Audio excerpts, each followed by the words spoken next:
kalau diperintahkan ibadah, cara merasakannya jangan menjadi beban kewajiban. Cara bacanya itu baca sebagai kasih Allah kepada kita. Kalau menjadi beban, nanti berat menerimanya, malas menunaikannya. Contoh kalau kita sedikit ingin detilkan misalnya, ya, wa'budu rabbakum, ibadah kepada Rabbmu. Kita bertanya, ya Allah bagaimana caranya? Lalu dirinci dalam Al-Quran, ya, tentang kualifikasi orang takwa. Ibadah pertamanya dalam bentuk salat. Alladzina yu'minuna bil ghaibi wa yuqimunas salat. Salat kan contohnya satu, kita turunkan salat misalnya. Nah, ketika dicontohkan detilnya satu, salat. Nah, maka cara membaca salat ini ketika akan ditunaikan jangan dipahami sebagai perintah formal ibadah. Walaupun memang itu perintah. Ya, salat hukumnya apa? Wajib sifatnya apa? Maksa. Kewajiban kan yang harus kita tunaikan. Bentuknya perintah kan? Wa aqimus shalah, tunaikan oleh kalian salat. Perintah mengandung unsur wajib. Wajib berarti harus dikerjakan kan? Nah, perintah itu turun dasarnya sebagai kasih Allah. Jadi kalau perintah itu cuma bentuknya saja, formalnya untuk diberikan kepada kita. Tapi di balik perintah itu yang harus kita rasakan dan tanamkan ke jiwa kita. Jadi ketika diperintahkan sholat, jangan lihat kewajibannya. Karena nggak dilihat pun tetap wajib. Paham? Yang dirasakan itu maknanya, apa hikmahnya di balik ini. Karena itu ketika Nabi diutus pun bukan hanya menerangkan ini kerjakan, ini tinggalkan, tapi hikmahnya apa? Karena itu Nabi mengajarkan tentang hikmah karena diperintahkan Quran. Ya. Quran surah kedua Al-Baqarah ayat 151. Gak apa-apa lompat sedikit, kita masih di ayat 21 ya.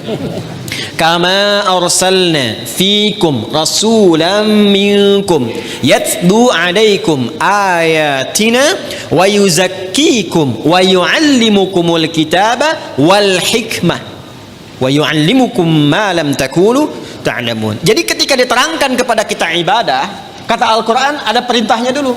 Makanya ibadah yang ditanya perintahnya. Sebaliknya kalau urusan dunia, kan teman-teman sekalian, terkait dengan urusan dunia itu larangan yang dicarinya. Jadi kalau urusan ibadah jangan ditanya larangannya, karena sifatnya perintah. Ditanya dalil perintahnya apa. Saking sayangnya Allah, gak usah banyak-banyak, ini aja yang diperintahkan kerjakan. Jadi jangan tanya larangan. Kalau ditanya larangan gak akan ketemu dalilnya. Sholat subuh berapa rakaat? 2. Boleh nggak 3? Kan gak ada larangannya. Ada nggak larangan ditemukan sholat subuh 3 rakaat? Sampai kiamat kurang 2 hari nggak akan ditemukan. Karena memang salah pendalaman. Kalau ibadah itu yang dicari perintahnya. Kalau ada perintah kerjakan, maka turun ayat sebagai dalil. Ya, konsepnya begitu. Kama arsalna fikum rasulam minkum yatlu alaikum ayatina. Turun ayat dari kami. Apa ayatnya? Dalilnya apa? Wa aqimus shalah.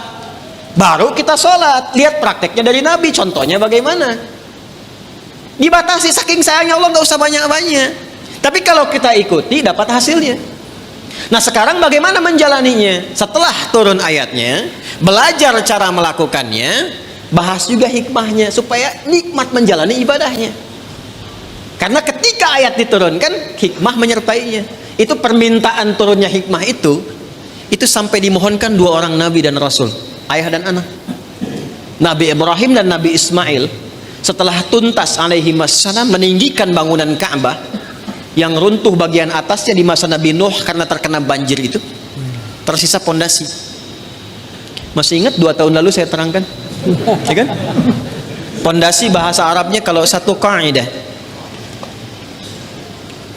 kalau banyak jamak qawaid. Meninggikan bahasa Arabnya rafa'a yarfa'u. Ya. Yarfa'u. Ka'bah itu pertama kali ditetapkan oleh Allah sebagai kiblat manusia disebut bait. Inna awwala baitin wudi'a lin-nas, bait. Di Ali Imran ayat 96 itu. Di era Nabi Nuh alaihissalam terkena bagian banjir atasnya, tersisa pondasinya. Ka'bah ada berapa titiknya? 4 ya, kurang lebih gitu kan. Berarti setidaknya pondasinya ada berapa sudut? 4 bagian. Kalau 4 jama' atau tunggal? Jama'. Berarti harus bentuknya qawaid. Meninggikan tadi apa? Yarfa. Apa yang ditinggikan? Bait. Buka Al-Baqarah ayat 127. Paling kiri sebelah atas di mushaf. Wa idh yarfa'u Ibrahimul qawa'ida minal baiti wa Ismailu. Ada ayatnya? Wa idh yarfa'u Ibrahimul qawa'id minal bait wa Ismailu. Dan ketika Ibrahim alaihissalam meninggikan bangunan Ka'bah itu, pondasi Ka'bah itu ditinggikan kembali, disertai oleh Ismail. Ada takdim wa ta'khir. Kenapa Ismailnya diakhirkan? Ini kalau katanya menyatu bersamaan, Allah bisa katakan begini, misal di luar Quran ya, wa idh yarfa'u Ibrahimu wa Ismailu. Tapi di sini Ismailnya di akhir. Wa idh yarfa'u Ibrahimul qawa'ida minal baiti wa Ismail. Kalau keduanya subjeknya disatukan, itu pekerjaannya sama bobotnya. Tapi kalau yang satu diawalkan, yang satu diakhirkan, maka yang diakhirkan itu bantu-bantu saja. Makanya tugas awalnya untuk Nabi Ibrahim. Nabi Ibrahim ketika melangkahkan kaki pertama untuk membangun sesuatu, langkah untuk menunjukkan kemuliaan membangun sesuatu, itu makam namanya. Makanya tapaknya makam Ibrahim itu kan ada ya, ya kekinian itu lokasinya. Nah, di situ pertama kali itu menapak untuk meninggikan kembali. Begitu kemudian mau membangun, meninggikan, anak datang. Nanti saya rinci saat Idul Adha. Datang merasakan beban ayah. Itu tidak mudah menemukan anak yang ketika ayahnya kerja merasakan itu, ingin bantu, itu nggak mudah. Bagaimana bisa begitu? Nanti pas khutbah Idul Adha saya terangkan. Singkatnya, datang bawa batu. Batu bahasa Arabnya itu hajar. Ya. Kalau disusun-susun jadi satu bagian disebut hijr. Kalau menjadi ruangan disebut hujrah. Maka datang bawa batu, disusun-susun itu. Nah, bagian itulah yang disebut dengan hijr Ismail sekarang. Asalnya begitu. Nah, secara singkatnya ketika sudah jadi bangunannya itu, berdoalah kepada Allah. Di antara doanya itu yang ayat 129. 129-nya, Rabbana wab'ats fihim rasulam minhum yatlu alaihim ayatika wa yu'allimuhumul kitaba wal hikmah wa yuzakkihim innaka antal azizul hakim.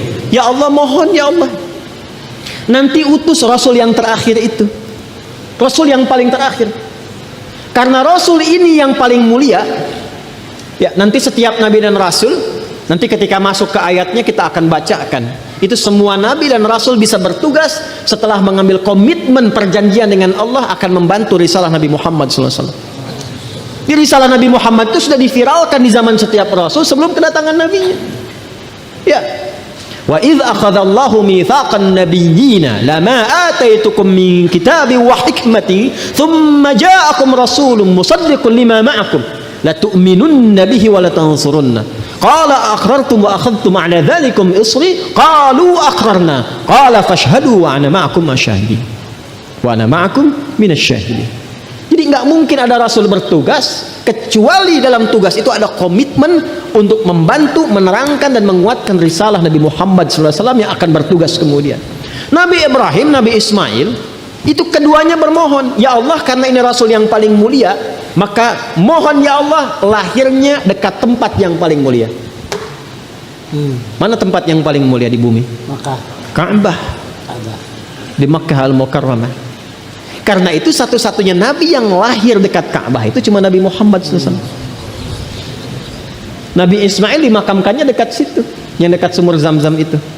Ya. Tapi yang lahir di situ hanya Nabi Muhammad SAW. Yang sekarang jadi tempat maktabah qadimah itu. Ya, perpustakaan itu, ya. Cuma sengaja disamarkan supaya menunjukkan kepada masyarakat itu, ya, tentang situs-situs yang benar, tapi tidak digunakan sebagai bagian dari penyembahan. Kadang nyampe sana ada yang salah kiblat, gitu. Salatnya ngadep ke situ, makanya dituliskan di situ, pakai gambar-gambar dicoret begini. Nanti yang umrah saya terangkan beberapa bagiannya di mana lokasinya. Ya, nanti ada di situ dekat rumah Abu Jahal, ada di situ. Ya, rumah Sayyidah Khadijah. Nah, di tempat Nabi lahir itu ada keterangan di tembok sama gambar. Yang sujud dicoret, kan? Yang bawa macam-macam dicoret. Itu dituliskan pakai bahasa Arab, bahasa Inggris, bahasa Urdu, dan bahasa Indonesia. Artinya ada orang Indonesia yang ke situ juga kalau gitu. Dan jarak Nabi Muhammad SAW ke Nabi Ismail, Nabi Ibrahim itu bisa 29 sampai 30 generasi.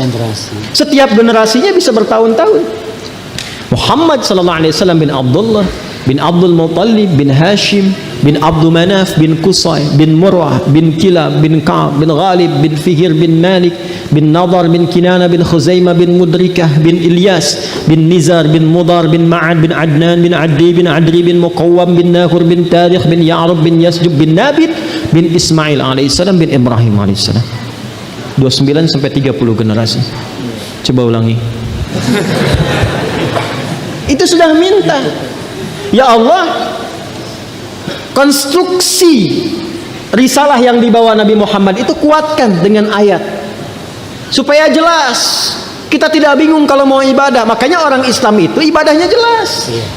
Jadi kalau ditanya sholatnya bagaimana, ini perintah Allahnya, ini contoh Nabi hadisnya, terus itu bisa ditelusuri kebenarannya. Di Quran ada, di hadis tertuang, bisa dilacak lagi kebenarannya. Setelah itu bukan hanya cara dan ayatnya, hikmahnya pun ada. Karena itu yang pertama, membaca perintah pun pakai hikmah. Jadi ketika ada kalimat misalnya, maaf, wa aqimus shalah, tunaikan salat, lalu datang perintah itu diisyaratkan lewat suara adzan, Allahu akbar, Allahu akbar. Begitu tiba suara adzan itu, biasanya kalau iman sudah dikonfirmasi di hati, getaran muncul di jiwa. Iman itu kalau dari lisan turun ke hati, nanti kalimat adzan itu dikonfirmasi oleh jiwa dengan getaran. Maka kalau Anda dengar adzan, tiba-tiba ada getaran di jiwa untuk merespon itu tandanya keimanannya bagus. Itu ada di Quran surah ke-8 Al-Anfal ayat kedua. Kita masih di Al-Baqarah ayat 21. Innamal mu'minuna alladzina idza dzukirallahu wajilat. Jadi insan beriman yang sejati itu, kalau imannya masuk ke dalam jiwanya, nanti ketika disebutkan nama Allah, ada getaran dalam jiwanya, merespon panggilan iman itu. Allahu akbar, Allahu akbar. Sudah azan, diminta siap-siap, diminta siap-siap. Lalu apa yang terjadi? Kalaupun dia bertanya, pikirannya bertanya, ya Allah, kenapa ya saya mesti sholat? Itu langsung dijawab, hayya 'alas shalah. Kenapa ya Allah? Hayya 'alal falah. Supaya kamu dapat falah. Apa itu falah? Bahagia dan sukses. Tadi yang saya terangkan di awal. Jadi kalau kita membaca setiap ibadah itu sebagai bagian jalan kebahagiaan dan kesuksesan, semangat kita sholat. Semangat. Apalagi paham fikihnya, apalagi mengerti hikmahnya, apalagi kita ngerti Qurannya. Ya Allah, nangis tuh kalau sholat itu. Allahu akbar, nangis. Ya ayyuhalladzina amanu ista'inu bisabri wassalah. Hei orang-orang beriman, kalau sedang ada kesalahan, sedang punya masalah, sabar, terima dulu. Jangan dikeluhkan. Karena masalah itu dihadirkan bukan untuk menjadikan dirimu bermasalah, supaya engkau meningkat kualitas, supaya kehidupanmu lebih baik lagi, supaya engkau makin teruji, makin kuat. Dan tidak mungkin, kata Allah, aku menguji kecuali engkau sanggup mengatasinya. La yukallifullahu nafsan illa wus'aha. Apakah berhenti sampai situ? Tidak. Datang kepada aku, minta solusi lewat salat. Ya ayyuhalladzina amanu ista'inu bisabri wassalah. Kamu sabar, terima dulu. Saat sholat datang padaku, minta solusi.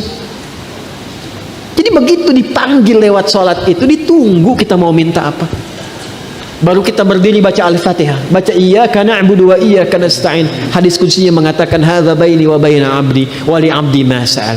Ini perjanjian antara aku dengan hambaku. Kalau hambaku benar cara ibadahnya, apapun yang ia minta sekarang aku berikan sepanjang maslahat untuknya. Itu hadis qudsi.